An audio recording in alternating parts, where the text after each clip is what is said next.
Hello, everyone, and welcome to episode 15 of Bagels and Locks. Today, I'm joined by a very special guest, my co-host, Brandon. You haven't been here in a little bit. I'm excited to have you back, so I'm not just talking at the wall in front of me. How you been, buddy? What have you been up to? Why don't you fill our listeners in on how you've been? Well, Jason, first off, it's good to be back. Thank you for having me on the show and not completely ditching me after I've been MIA for what feels like a month, but it hasn't been. Let's see. For starters, I went on a little vacation. That was how this MIA thing all started. And it was pretty cool. I went to Chicago for the day. Went and checked out Wrigley Field. Obviously, can't go inside, and the Cubs were not playing.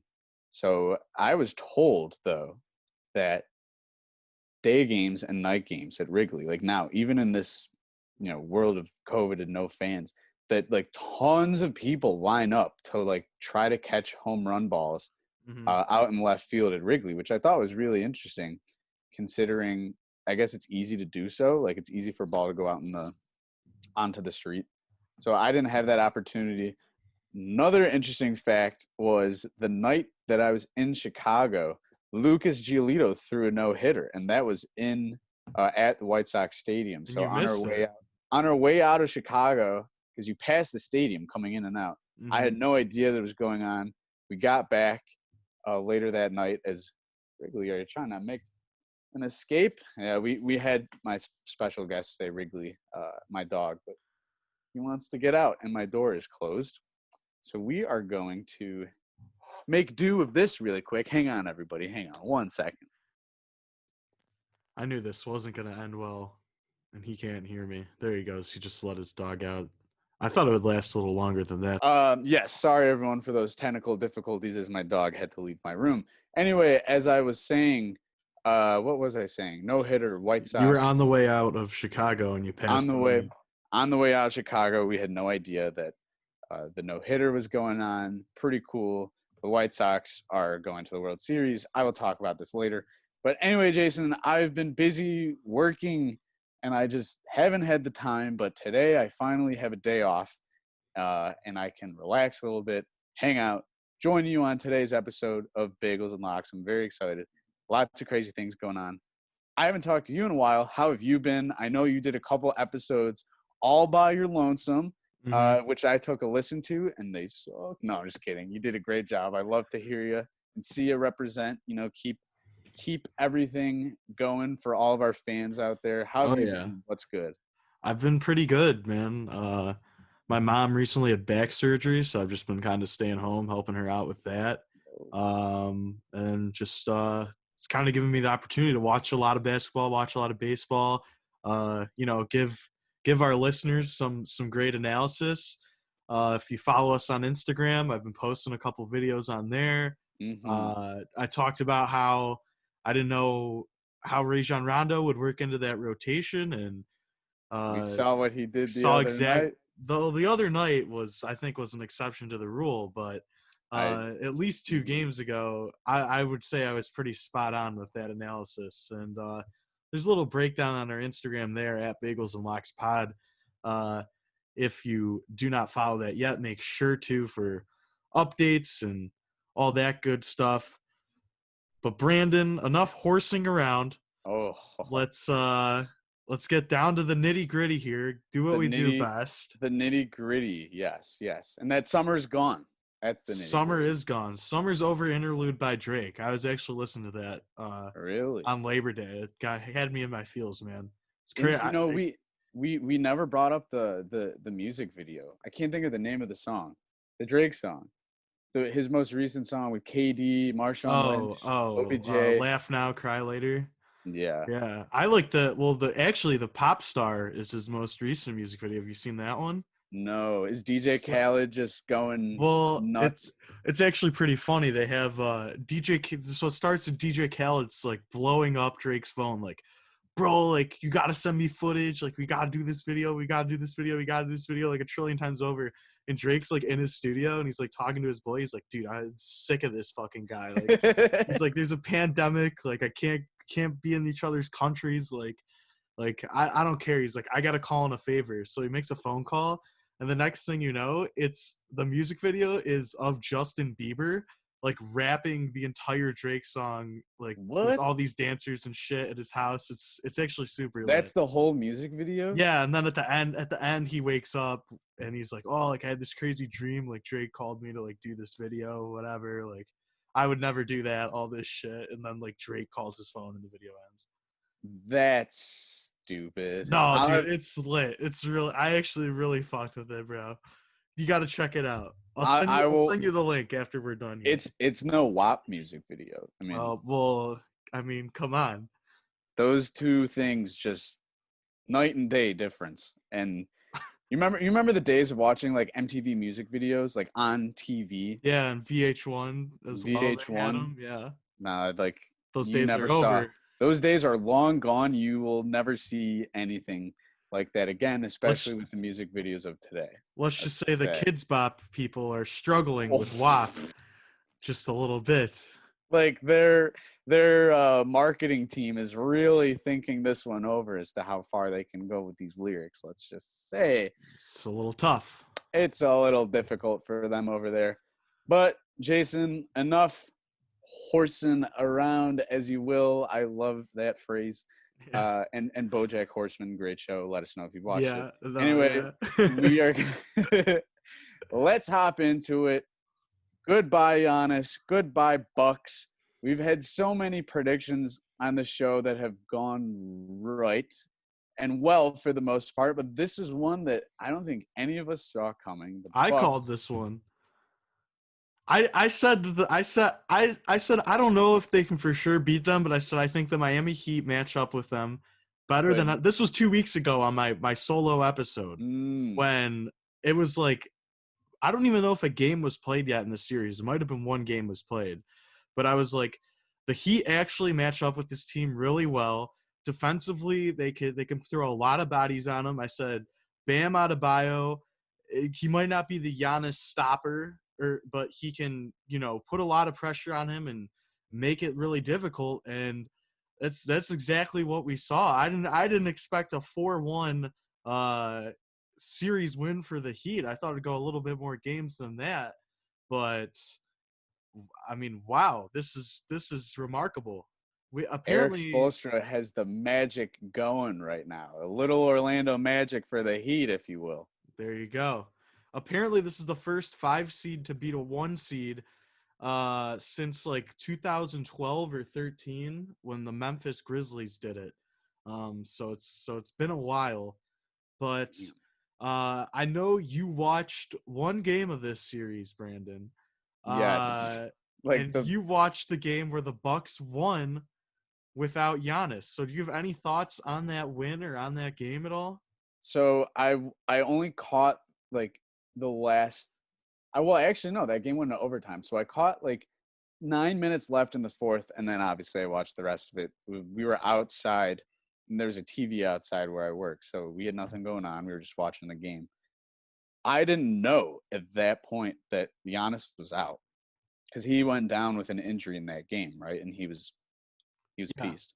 Mm-hmm. And it was like obviously not like the odds of him returning were slim at all in the series, and it was tough. It was like tough to watch. Well, I wouldn't say it was tough to watch, but it was interesting because I'm like, well, what are the Bucks are potentially going to get swept?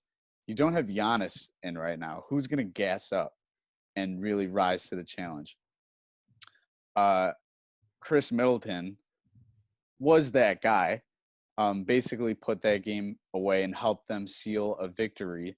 And then I remember seeing in the post game, they were walking back in the locker room and Giannis was there like high-fiving everyone. But I wonder if in his mind he was thinking, yeah, like this is it. Like he thought they were lucky that they could even win that game, which came down to the wire. And obviously not a whole lot of people saw this coming. It was tough that Giannis went out And if he goes down and your team is down 3-0 in the series, chances of you coming back without Giannis were slim to none. Even And with Giannis, I think the all-time record on that is like 0 and 128 or something like that. It's literally never been done in the yeah. NBA playoffs. And now, people, now that the Bucks are eliminated, I know like word has been going around of like, well, is Giannis going to stay with the Bucks now? Because like he only wants to win, and Mm-hmm. he doesn't want to play defense at the key times. And there's a lot of questioning as to whether or not he will stay in Milwaukee. I look, this guy is the face of that franchise, and he's really risen to the occasion in terms of now being a household name, and one of the As best hard players. as it is to say, he has made it into every As household. hard of a name Yeah. it is to pronounce, literally. Yes, he has become a household name and the face of that team. And they always talk about, because he's from Greece. So they say, like, I was watching this ESPN special one time, and obviously Giannis in Greece is known as like this god, if you will. Like, he is Giannis He's the Yao Antetokounmpo. Ming of Greece. Yeah. And people in Greece love the Bucks. Like, they love Milwaukee, and he probably has that entire country watching the Bucks Yeah. games all the time. Mm-hmm. So could Giannis leave? I don't see it happening. Well, he said he was interviewed by Chris Haynes, and he said that he is not leaving. Yeah. And there were memes of, it was like, yeah, it was like Giannis now, and it was a picture of LeBron before he made his announcement to go to the Heat. The decision, yeah. The decision. So he's going to make a ton of money and be that face of the franchise for his entire NBA career. You heard it here first. We are making that prediction now. Well, That's at least yeah. my thoughts, my prediction. I doubt Giannis will get the boot out of Milwaukee. Yeah, I mean, even though he said he's not leaving, things can change. I mean, Sure. people can change their minds. I just don't know. Like, he can't make it to the finals. I mean, we've seen this 2 years in a row now. Granted, last year was, Kawhi kind of messed that up for him. But this year, you're playing the number 5 seed Miami Heat. I mean, they don't have a certified superstar per se, other than Jimmy Butler, Mm-hmm. who played phenomenal in this series. But I mean, they don't have someone of the level of a Giannis and Anthony Davis, one of those types of guys, and they can only take one game off of the Heat, and this is a game in which he doesn't even play the majority of it. He played the first quarter and about a minute and a half into the second quarter. I mean, life might be great in Milwaukee, and he might get a big amount of money, but can he win a title with this team is the question. And it's looking like a resounding no is the answer as of right now, unless they really shake up the roster. Now, I was actually watching interview with Bob Myers the other day, who is the GM of the Warriors. And this was an interview from like last year or 2 years ago, and he was talking about how playoff basketball and regular season basketball are two completely different things, And he's saying how there's certain teams in the regular season that will put up 130 points and just beat the shit out of everyone and be absolutely phenomenal and look great. But once you get in the playoffs, if a guy's a 3-point shooter, instead of 2 feet, he now has 2 inches to shoot. And they're going to take away his 3-point shot and make him drive. If he can drive, they're going to foul him, put it on the line, and do all these things differently and give all these players different types of looks. And I think that's sort of what Miami did to this Bucks team and all these, lackluster guys, if you will. No offense, Chris Middleton is an all-star, and he did play amazing that series, but is he going to be the guy to carry you other than if Giannis is having an off night? They're closing out on DiVincenzo. They're closing out on Kyle Korver. They're making it tough for Brooke Lopez. They're making it tough for George Hill and Eric Bledsoe. So as dominant of a team as they looked in the regular season, in the playoffs, at least in the second round, I mean, they looked like a completely different team. And I think the Heat really gave them some trouble. Yeah, well, things when it comes to playoffs, you never know. There's never a guarantee, regardless. Like you could have a team, the best team. You look at the Warriors from a few years ago, like they had what 7 losses on the season, 8 losses. I mean, like things you just never know how events can turn out with a team as great as they are in the regular season. The postseason is a different time. It's a different atmosphere. You have so much more on the line than in the Mm-hmm. regular season. I mean, at certain points during the regular season, games really don't matter if you're a team that's, at the top of the standings for so long and you clinch so early on. I mean, things change like that. So I actually wanted to compare the whole Giannis conversation as to like whether or not he'll leave and how he can't get his team to the finals to Mike Trout and a little bit of baseball. Mike Trout is like the epitome of the 5-tool player, one of the best players we've seen in a long time. And in Mm-hmm. his 8 or 9 year career, him and the Angels have made it to the playoffs once. And I think they only won one game, and Mike Trout's postseason numbers are terrible because he has won series in his entire career in the Yeah. postseason. And it's that same question. A guy like him making all that money on a team like that can't really go anywhere. Will that consistently be the case for Giannis and the Bucks? We don't know. Yeah. I guess we'll have to find out. It's definitely going to be pretty awkward if Giannis wins that MVP trophy and they're doing it over Zoom now. Oof. That's one thing people have talked about. Another rumor people are trying to get started is Chris Paul to be traded to the Bucks. I don't really see that happening. I mean, they definitely have the pieces to get it done. It's like a George Hill, maybe Robin Lopez, DiVincenzo, and a pick or two to Mm-hmm. get that done. But he's making like 40 million a year, and he's like going to be 36, 37 years old, And and how is much known. cheese? I was gonna say, how much cheese is he making from those State Farm commercials too? Yeah, Like, him and Cliff jeez. Paul, the both of them. Uh, but he's also is known to have some injuries during the postseason, especially with his body breaking down. So I Mm-hmm. don't think that will happen personally, but it is a fun little rumor that's flying around right now. Uh, but enough about that series. I think we'll move on now. Or I guess the next question is, this Raptors Celtics series, is going to a game 7. We just saw game 6 last night. It was incredible. Um, so do you think the Heat can take down either the Celtics or the Raptors, Brandon?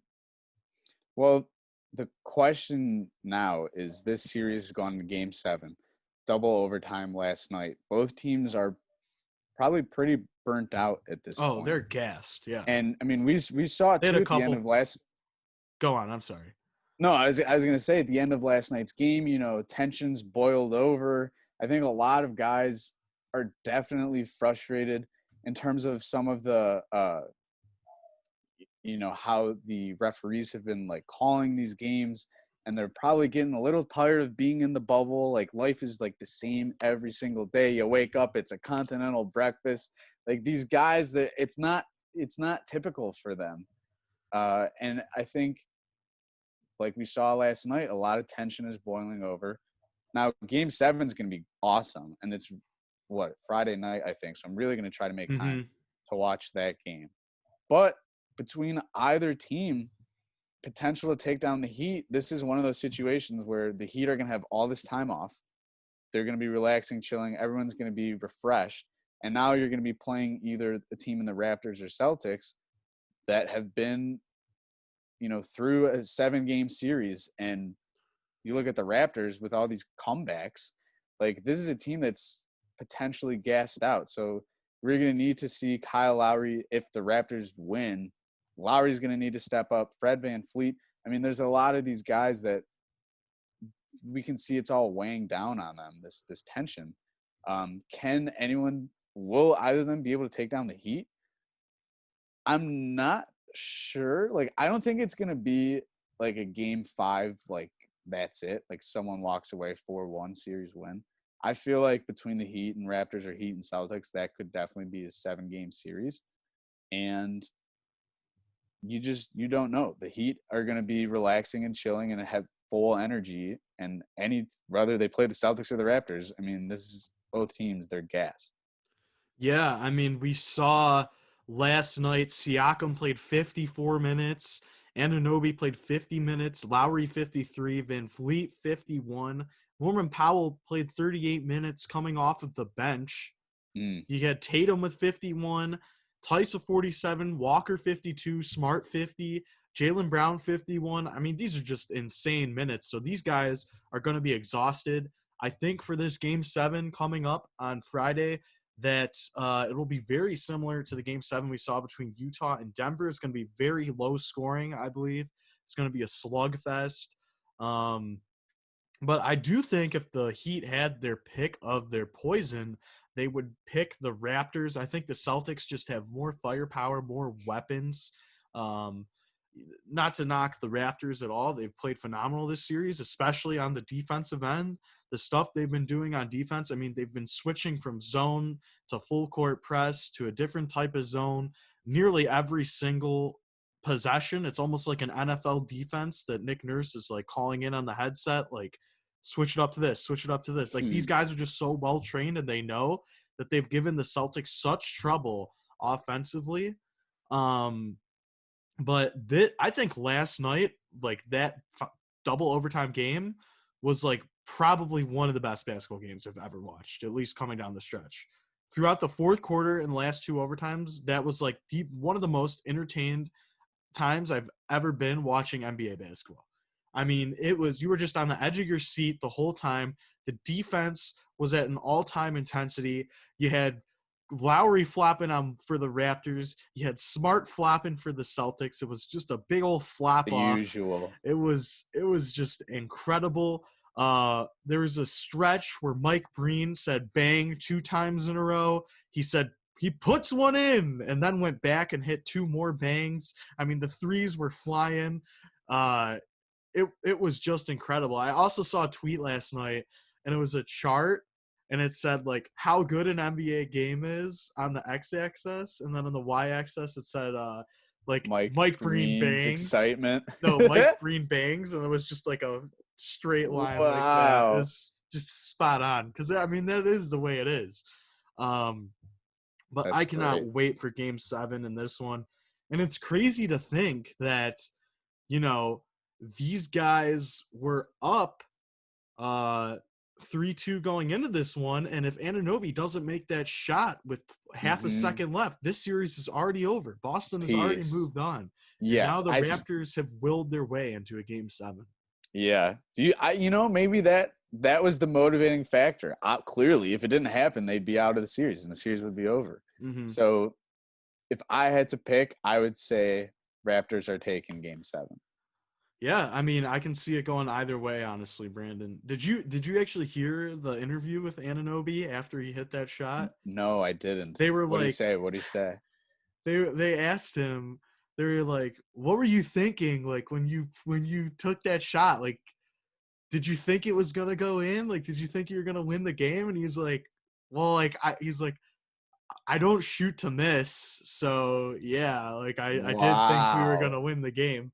And it's What like, a quote. I mean, it's a great quote, but 2, it's an awful question. Like, yeah, like no, like he like shot I to just airball threw it up. Yeah. I closed my eyes before I chucked it in. Wow. But yeah, I mean, I'm really excited for that Game 7. After that Game 6, I mean, as I said, just one of the most fun games I've ever watched. Moving on to the other conference, though, the Los Angeles Clippers are up 3-1 now, Brandon. Mm-hmm. They've looked really good. Do you think there's any chance that Denver comes back in this one, can pull Toronto and extend the series a little bit? Or what are your thoughts on that? Well, from my understanding, Jamal Murray has not been the same guy he was in the series against the Jazz. He's definitely been slacking. Jokic, though, gassed up, performing well every night. But when you're down 3-1 in this series, and you just had a guy block one of your dunks the other night with one finger, how much does that have to say? Or what are the positives as a team down 3-1 you can take away from that? Slim to none. But I feel as if the Clippers are going to walk away with a 4-1 series win. It's just going to be tough for Denver at this point. Tough for any team when you're down 3-1 and you don't have, LeBron James. You don't have LeBron James, and you're arguably one of your best players on your team has not been performing as well as he was. I feel like there's a lot of pressure on Jamal Murray and the rest of that bench. I mean, Michael Porter, just a young guy, not exactly experienced enough. And Jokic is going to have to keep just gassing it up every single night. So I feel like it's really going to be tough for them to pull this one off. I also feel as if Kawhi's minutes are going to be managed like early on in that game. I mean, it all depends on like how the first half plays out. Looking. Yeah, but I would assume if the Clippers are up by, a hefty amount, that they take Kawhi out and let him sit, because we know how they've been working his team management or time management all season. Yeah. Load management. There you go. Thank you. All season long. Mm-hmm. But it's it's tough. Back to the conversation when a team like the Bucks and Giannis, like would the Bucks even be able to come back down 3-1 if you have a healthy Giannis? It's going to be a challenge, and if Paul George like comes alive, I think it's just good night. Yeah, he got into some foul trouble last night with 5 fouls. But I have a question for you, Brandon. Who do you think has the highest offensive rating of everyone left in the playoffs right now? I feel like this is kind of a trick question. I don't know. I'm going to say Lou Will.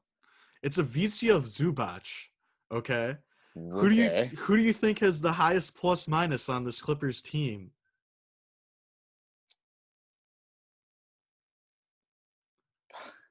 Patrick Beverly? Ivica Zubac. I knew it was that guy.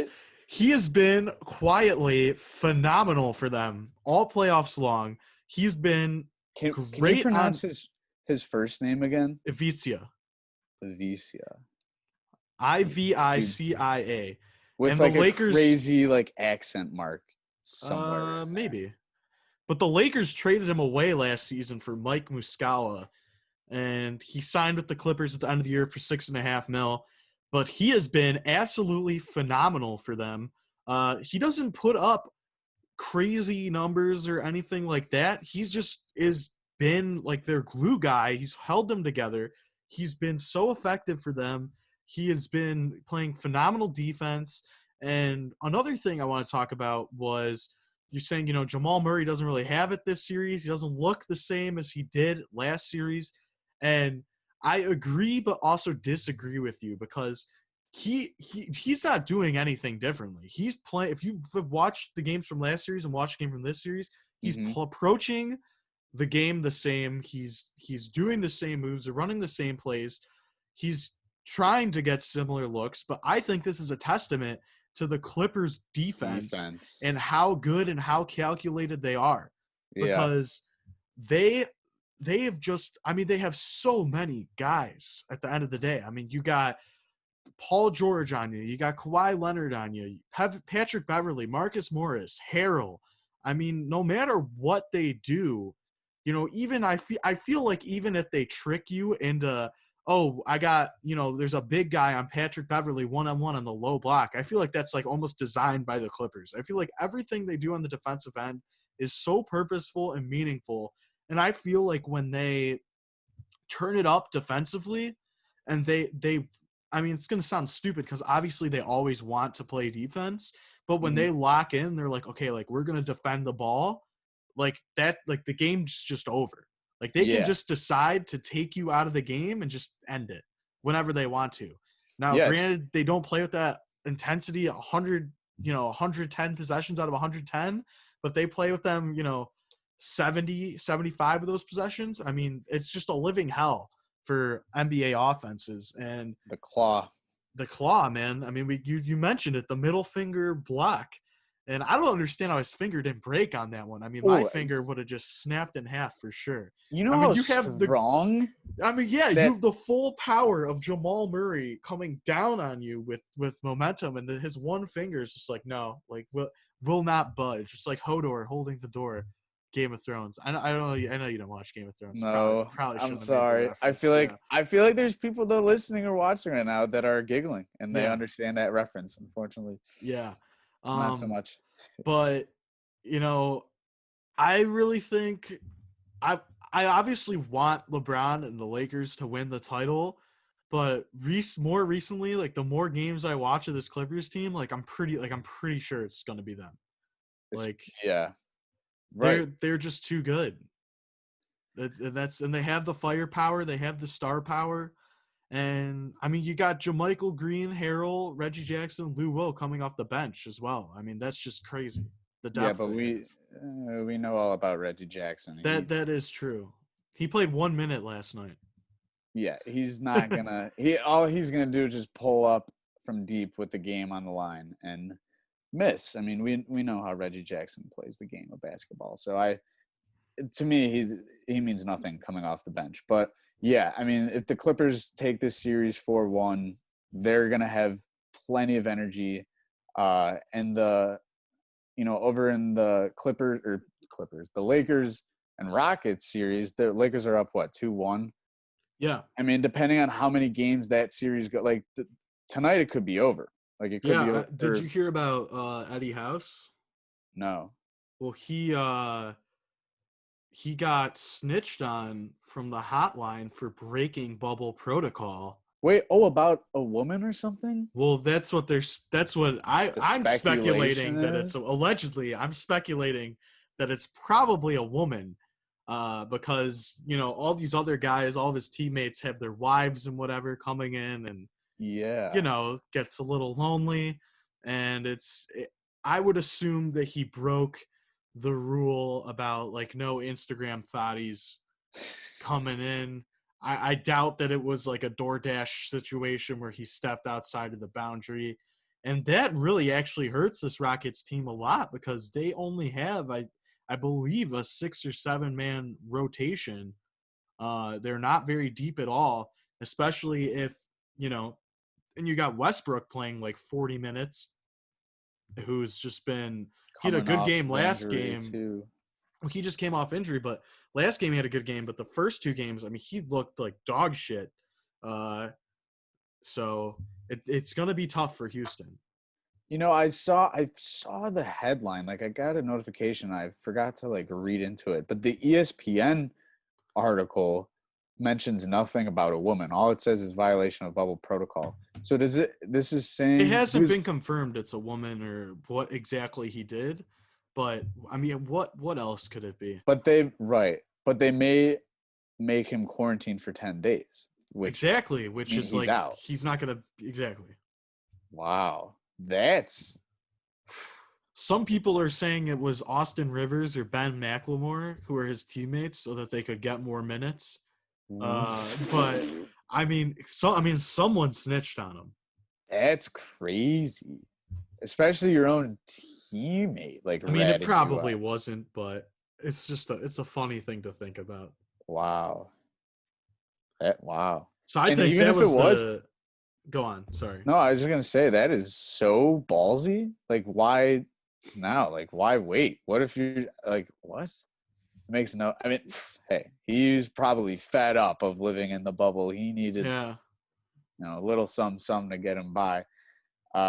That's wild, and I'm very curious to see how the rest of that story plays out.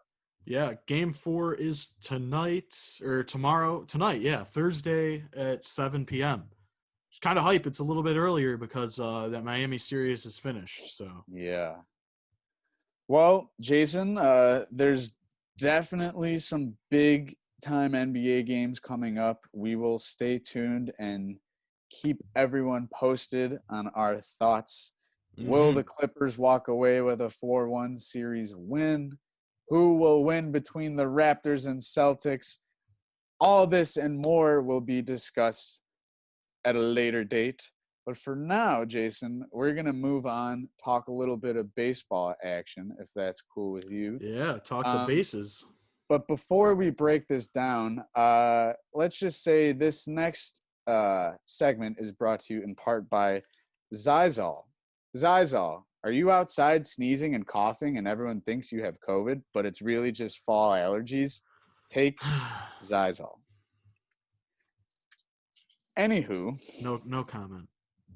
I'll tell you what, Zysol works. 24 hours, Okay. you're good to Yeah, go. there's a commercial. They have an awful commercial, in my opinion. Be Zysol, take Zysol. No, it's like the commercial's like, does Claritin work for you? Like, if it does, like, take Zysol. It works like a little bit faster. And it's like, dude, if something I like works for me, why? Like, I have no interest in changing up my product at all. I have not seen that commercial. All I know It's is the out there because slogan. I got pissed. Wow. Advertising major. I don't know.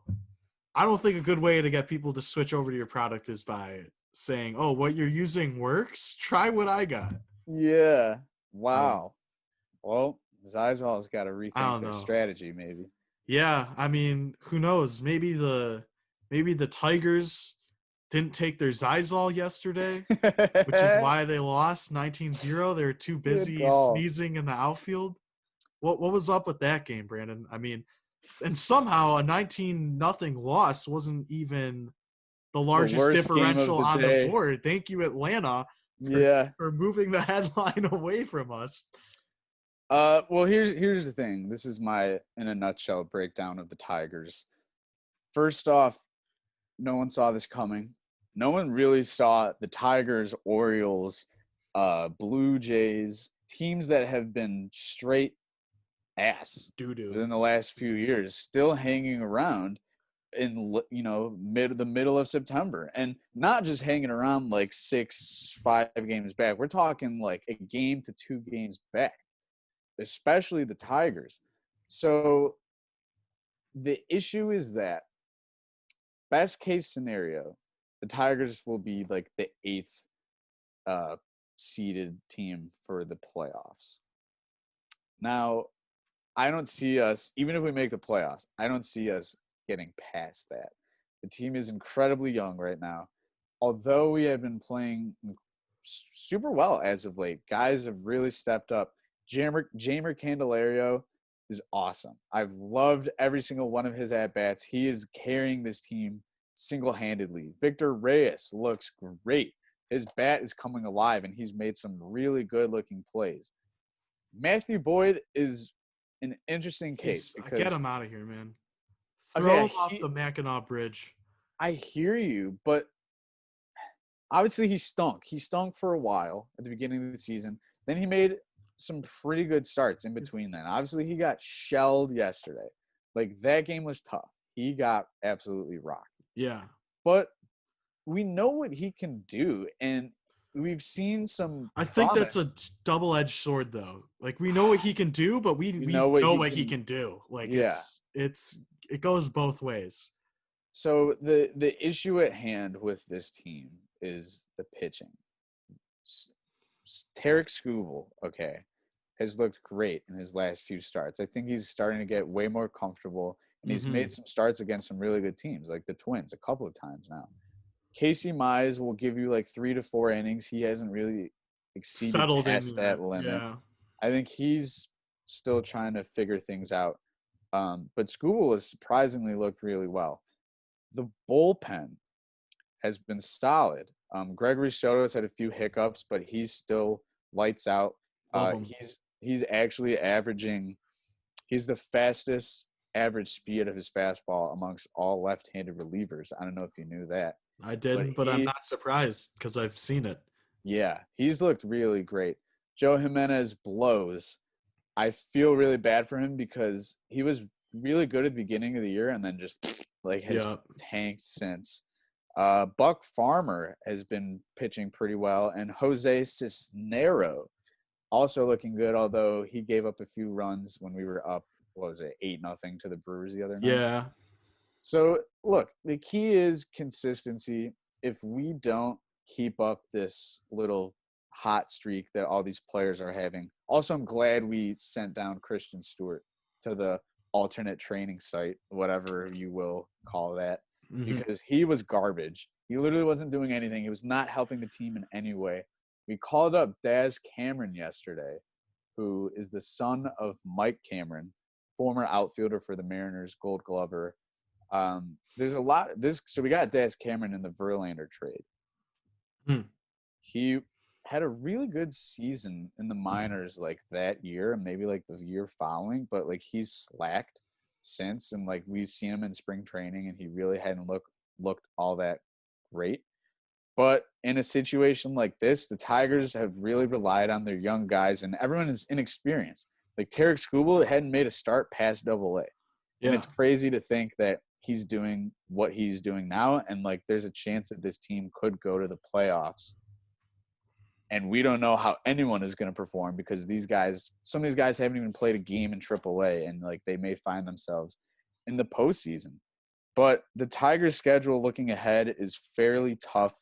Today we have a doubleheader against the Cardinals. Tarek Skubal is pitching in that first game, facing Jack Flaherty, who's having a great season. Jordan Zimmerman, who is on his 4th or 5th year of the contract, one of the worst contracts the Tigers have ever given out.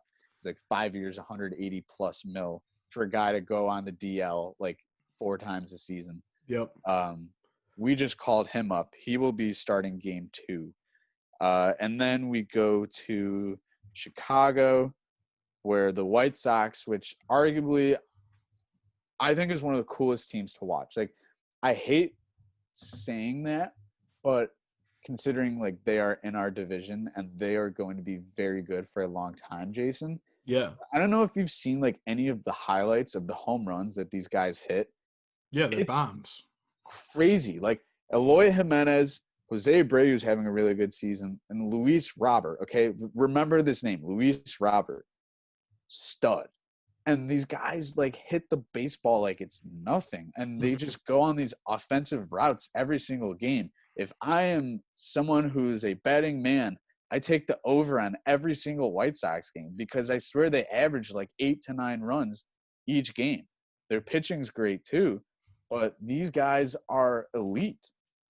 And it's tough though because when the Tigers were playing well, and I'm talking span of like 2011 to 2015, the White Sox were ass, but they were slowly rebuilding their team. And I knew as the years were going on, I was like, okay, at some point in time, the White Sox are going to be the team to watch. They are going to be the team to watch. And here we are, 2020. They are the team to watch. I can totally see them going to the World Series.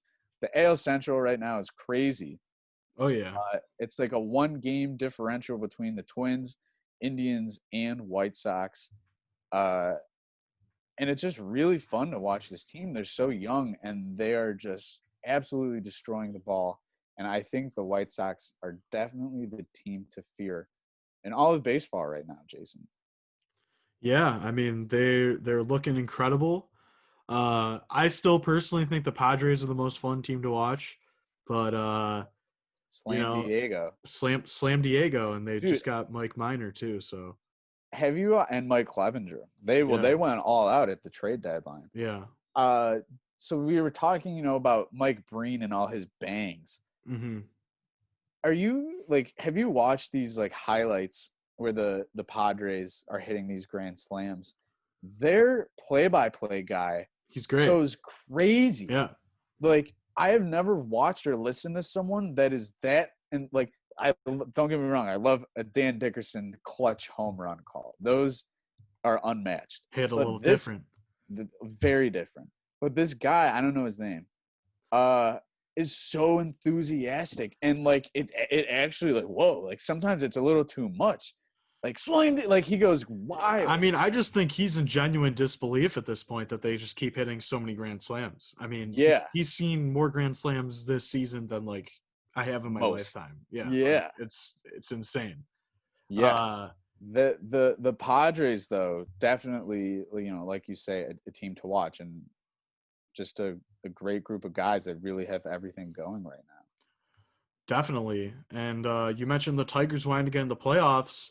We got to beat out the New York Yankees Yeah. for that eighth seed. So Brandon, I think the Yankees win total was set at like 44 or 45 or something, like crazy. Like Wow. I mean, if you look at their roster at the beginning of the year, it doesn't seem that crazy, but we did talk about this, how at the beginning with the shortened season, there's going to be certain teams that nobody would expect that are Hmm. playing at a phenomenal level, and there's going to be teams that people would expect to be great that aren't playing so great. So I mean, the Yankees are laughably bad right now. And it's really unfortunate for them. And you mentioned too how their team when their winning record was what, like 45, like the over under was 45 Yeah. and a half. The Tigers was like 21 and a half. Yeah. And we're 19 and 22 with plenty of games left to go. So yeah, anything can happen. The thing about the Yankees though is that they are constantly dealing with injuries. And it's Yeah. really tough. Horrible. But it also goes to show that, like, if you're a team like the Dodgers or the Yankees or the Cowboys, like the Lakers, a team that has a lot of money, just because you go out and sign the best guy there is on the market doesn't guarantee you anything. Like, I remember early on in our episodes, I was saying how, the Yankees went and signed Garrett Cole. This is the team that has, not like everything to lose. Like, if they don't win the World Series, it's a shame. Yeah. Like, your outfield alone is worth millions and millions of dollars. Like Stanton, Judge has yet to get an extension, but that's coming. But regardless, they are all injury plagued, and you have a bunch of guys that are like no names, non-household names that, like, I'm not surprised that the Yankees are losing all these games. They were like 21 and 21. I saw a stat. It was like they were at 500 in September for the first time since like 2009 or That's 2005 or crazy. something crazy like that. Like, you have to remember, at the end of the day, they are the Yankees. I think I And read a stat like a couple weeks ago. Is like for the amount of time that they've had both Stanton and Judge, like they've only played together in the same lineup like 30% of like the games or something, because just that's one of them is injured or both of them has been injured, which is yeah, crazy to think about. and they're both hurt right now. Yeah. Exactly. They spent, dude, I think they gave Stanton like 330 or 300 something substantial. And it's just really tough for Yankee fans. And you look at the AL East, the Yanks are tough, obviously, but you have the Rays. When the Rays bullpen is just nasty. Their Oh, starting it's pitching is great. disgusting. The Rays overall are just a really fun team to watch too. The Blue Jays, though, have been playing lights out. I've been telling some people, like, the team to bet on, the team to I've 100% been bet on betting on them. has been the Blue Jays, dude. They won like 18 of their last like 24 games. Well, what happened is I took the Marlins one night, like they were like plus 180, some bullshit, and they were playing the Blue Jays, and they were up like 11-3 or something, and the Blue Jays hit 2-run homers in 6 straight innings, and they forced the game to go into extras, and the Marlins ended up getting the win in like the 13th inning.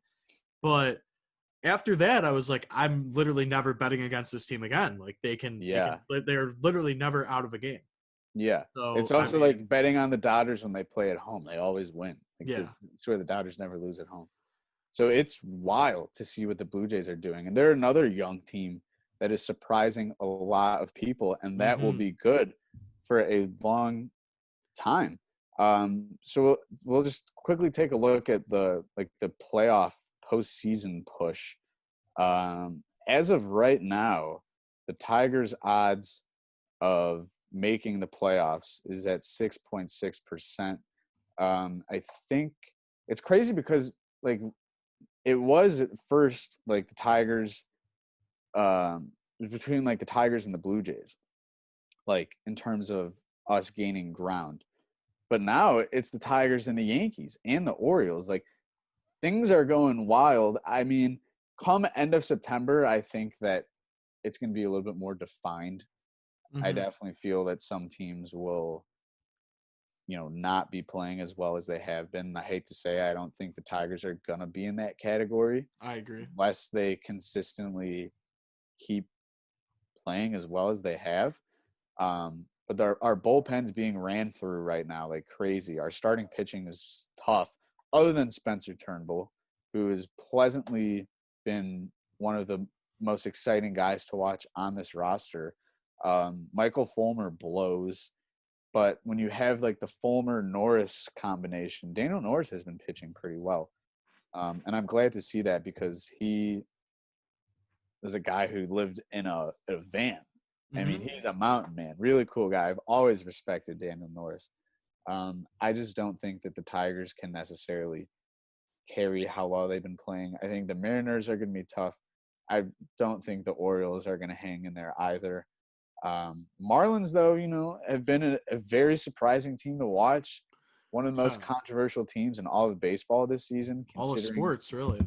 all of sports, their outbreak of COVID and the supposed partying that was going on.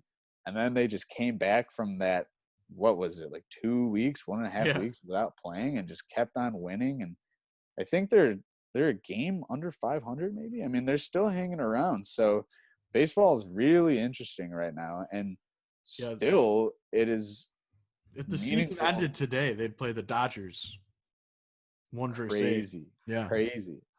And again, the reason these teams are hanging around is that they're all so young. The Marlins are young. The Tigers are young. The Orioles are young. It's crazy to see how some of these guys have been performing without all this like major league experience.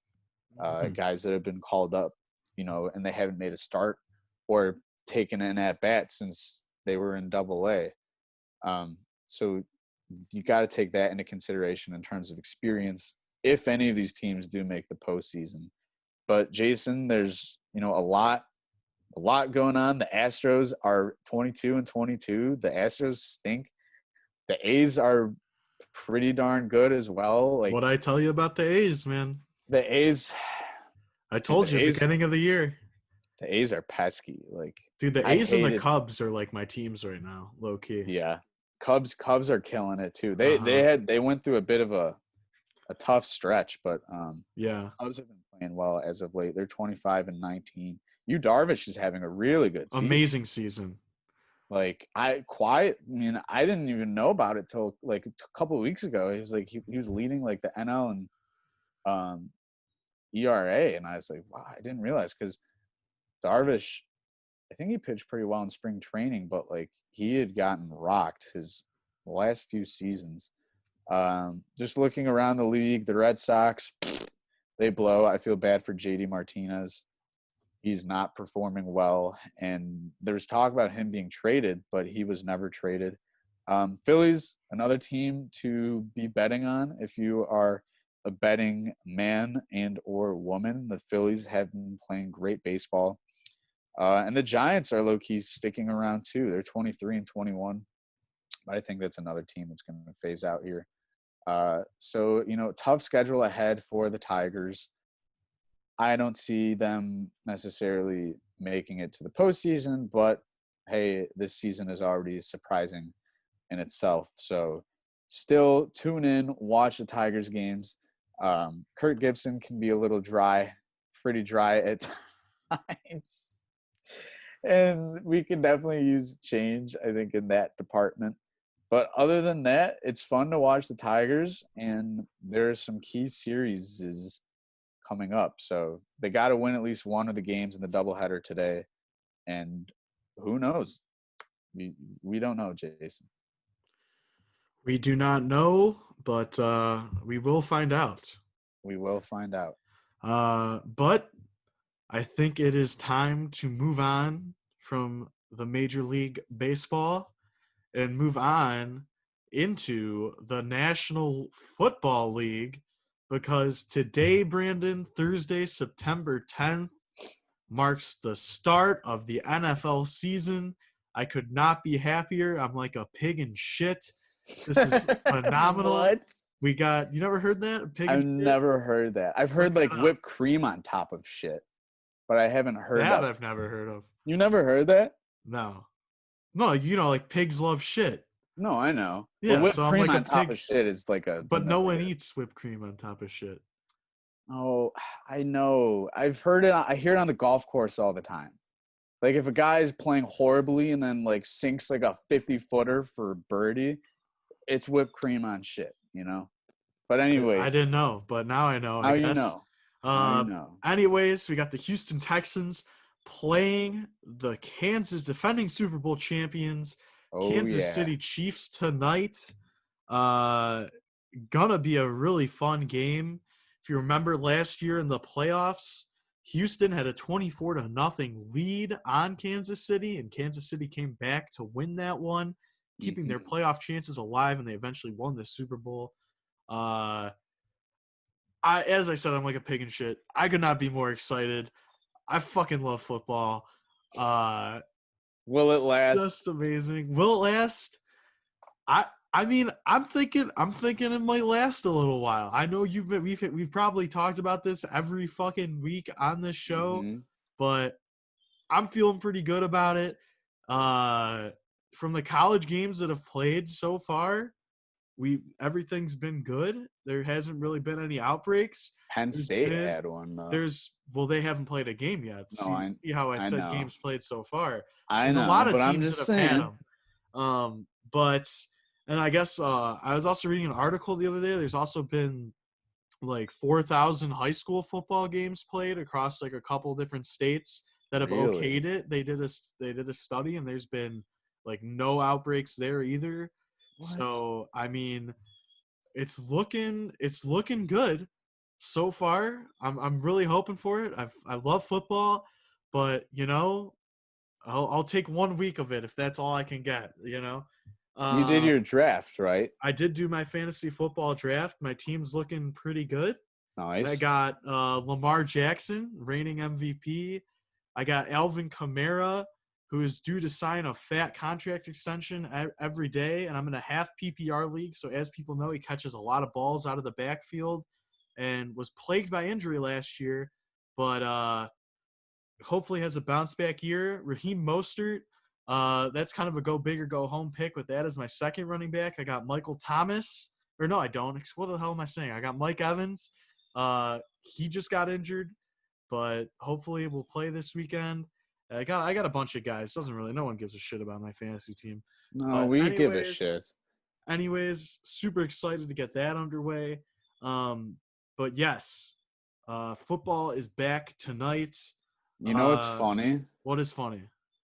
If you go on ESPN and you look at the schedule, they have, the matchups and everything, the time, the location, and then it says tickets. Tickets as low as $61. Yeah. Like what? What I'm gonna. happens when you click on I this? just clicked on it. Let's see. It takes you to vividseats.com. Yeah, you can get them. Wow, there's at Dallas Cowboys Stadium reduced capacity social distancing. You want to go Yeah. on the There's 20th? 10 days in Arlington, Texas. We're gonna watch the Falcons versus the Cowboys. no, like start driving there now. Like, let's get it. What?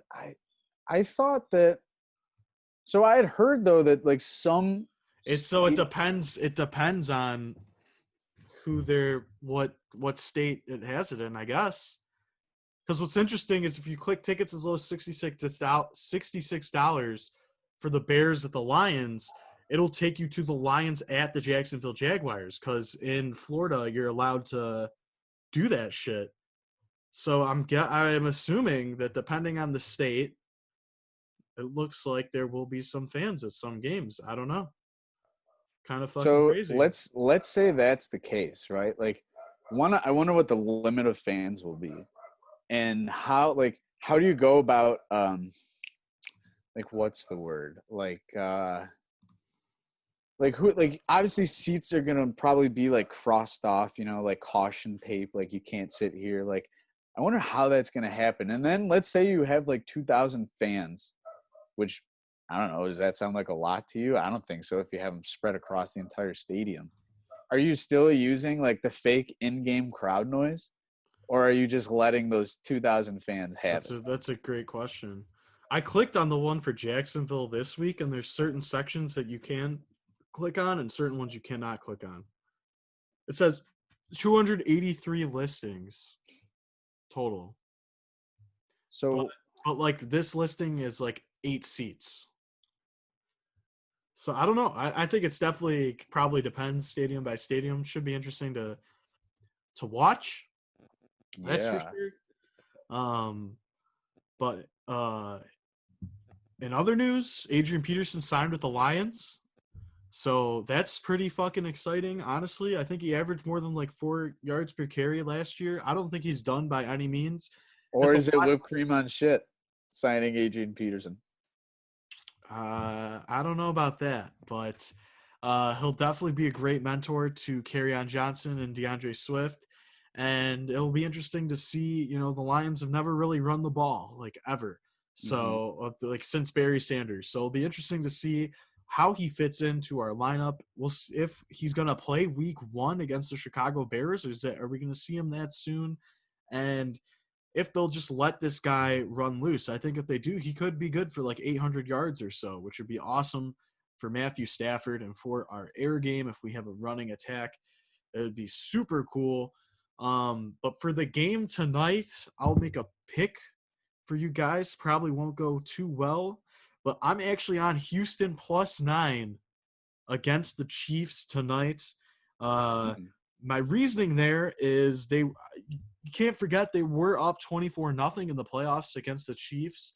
And in addition to that, during the regular season last year, they actually beat the Chiefs.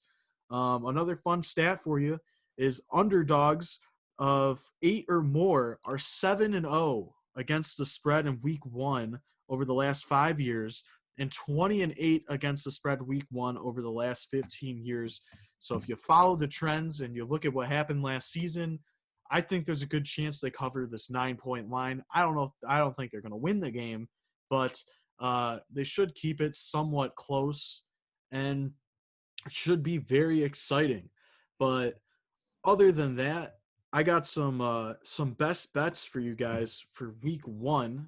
So maybe depending on when this episode comes out, you won't be able to place that Houston bet, but for the rest of week 1, one thing that I like to look at, which was pretty successful for me last year, this went 3-1, is I like to take underdogs in divisional matchups week 1 because they know their opponents a little bit better, and the strength of who's good and who's not good isn't really figured out yet.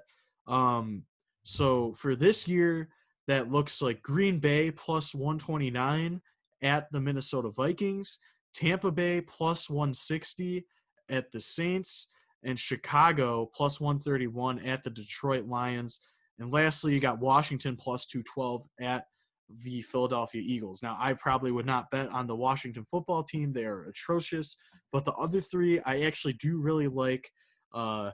Take them straight up, take them money line, or take them money line, take them with the spread, and tease all 3 of them. And it should be pretty profitable. And the thing is, because they're underdogs, due to that juice, you can get away with winning 1 or 2 of those. So those are my picks for week 1. I'm gonna throw in my 2 cents here and say that the over is hitting tonight. Oh, And I'm gonna say the under's hitting tonight, but let's hear I your over say logic. my logic is that you have 2 quarterbacks who just got contract extensions, are making millions right now, Hundreds of millions. hundreds of millions, as Wrigley tries to claw his way into my room. Hundreds of millions. Patrick Mahomes, fresh off his Madden NFL 20 cover athlete. I totally find that the over will be hitting tonight. These guys are excited to be back on the field. A lot of offense will be taking place. These guys are worth multi-million dollars, and I feel it. I feel it in the air tonight, Jason. To reference a little segment that we went over a few episodes back, I'm sure you totally know what I'm talking about. Mm-hmm. But I can see the over hitting, and depending on when this comes out, maybe I'm right, maybe I'm wrong. You tell me. Yeah, the belief is that NFL defenses are going to be more ready than NFL offenses in week 1. So that's why I'm on the under. It's also 54.5, which is a pretty hefty total. Yeah. And I think it's kind of similar to how people thought that the pitching would be ahead of the hitting in the MLB for the start of the season there. And actually, the Chiefs surprisingly went under in 9 of their 19 games last year. So I don't know. It could happen, might not happen, but we shall see. But to wrap up the episode this week, Brandon, we're going to talk in other news. So in other Yes. news, Borat 2, I don't think it has a title yet, but Borat 2 has been announced. Apparently it's already finished and they've screened it for a couple of audiences. Now, for me and Brandon personally, this is fucking amazing news. Like Yeah, this is the best news of all time. like 2020 has been an awful year, but like this fucking makes it great. You Yes. love to hear it. We've probably our entire friendship have quoted this movie at some point or another with every probable conversation we've had. We've watched it together a few times. Who doesn't like Borat? I mean, Borat's just amazing. I wanted to say this segment is brought to you in part by Everything But the Bagel Seasoning. It goes on pasta, pizzas, salads, you name it. Trader Joe's, Everything But the Bagel Seasoning. Borat. I watched Borat for the first time when I was like 8 years old with my grandma. And for those of you who have seen Borat and are very familiar with Borat, there are several scenes to that movie that an 8-year-old kid will not understand or follow. And two, there is one classic scene. If you've seen Borat, you probably automatically know what I'm every talking scene about. is a classic scene. Every scene is a classic scene, but I'm talking about the battle between Borat and Azamat. In Battling the hotel. naked in the hotel room, running naked through the hallways. Obviously, everything is censored, is blocked out. You're not really seeing much, but there's like one point during that fight where Azamat's big butt is just like placed in Borat's face, and like, so tough. I That watched hit that. different for your grandma. Dude, like cracking. My grandma suggested it. Like I remember she was like, she said to my dad, she was like, "There's this movie, like let's go rent it, because that's how long ago this was." And Blockbuster. we rented it and watched it. And so this is funny too. According to my dad, like when my friends would come over, as someone is so graciously cutting the grass as we speak. According to my dad, I used to have to like talk to my friends' parents if it was okay if we could all watch Borat. I mean, that's Like reasonable, yeah. it is reasonable. I had to get their approval. I think that movie was rated like I swear it was NC-17. It's an R-rated film, brother. But it's like top tier peak rated R. Like that movie doesn't hold back, let's just say. Yeah, I'm kind of I'm interested to see how much they hold back in this one, considering Right. this current climate of one, Everything. comedy, to the country, three, just like everything that's Like going on. cancel culture. I mean, yeah, so I'm interested to see how hard they go with it, because they, as you said, they definitely didn't hold back with the first one. No. I Times are different, mean, but yeah, I still think it holds up today. I still think it's a hilarious movie if you watch it right oh now. my God. But I don't know, and that's also a movie I think is going to be hard to have a successful sequel. Not successful, but like live How do you up to follow the that hype. up? Exactly. I mean, it's up there as one of the greatest of all time. But So. dude, realistically he doesn't have to do that much. Like I think people are still gonna want to see it. Like I can't think of the I'm show he sure it had. will sell, but I'm just saying, is it How does gonna? it How does it compare to the first one in terms of comedy? And I also wonder if this one was harder to film because the first time around it's like, oh, like who the fuck is this guy? But the second time around, people might like just be like, oh, it's like that's fucking Borat. You know what I Yeah, mean? it Like if we saw Borat out in the fucking out in West Bloomfield world. doing some shit, like I wouldn't fall for it. I'd be like starstruck. I'd be like, holy shit, like Borat's Yes. here, you know? Yeah, So you're right. And everyone has a cell phone. Like when Borat came out originally, like there was no it smartphones. wasn't Like like Twitter, yeah. no, you couldn't tweet and be like, "Oh my God, Borat just like interviewed me," or "I just saw Borat on the subway." There was none of that. So that could make for an interesting sequel. Like we saw there was a clip a couple of weeks back I saw on Twitter of when this whole speculation started. People saw Borat like being filmed somewhere in LA, and I had heard, Jason, I don't know how official this is, but they plan on, like, it's supposedly already done, and they plan on releasing it prior to the election. Which, like, what does that movie have to do with? Actually, no, it does have a little bit to do with What it has politics. to do with it. Come on. Yeah, there's that one scene. Um, I though cannot wait. I hope that it will live up to the hype. I don't see why it won't. And the deleted scenes, if you're really familiar with Borat, you know that the deleted scenes and bonus features of that movie hit like no other. I can only imagine what Sacha Baron Cohen has in store for us in Borat 2. Jason, I cannot wait. Me neither, Brandon.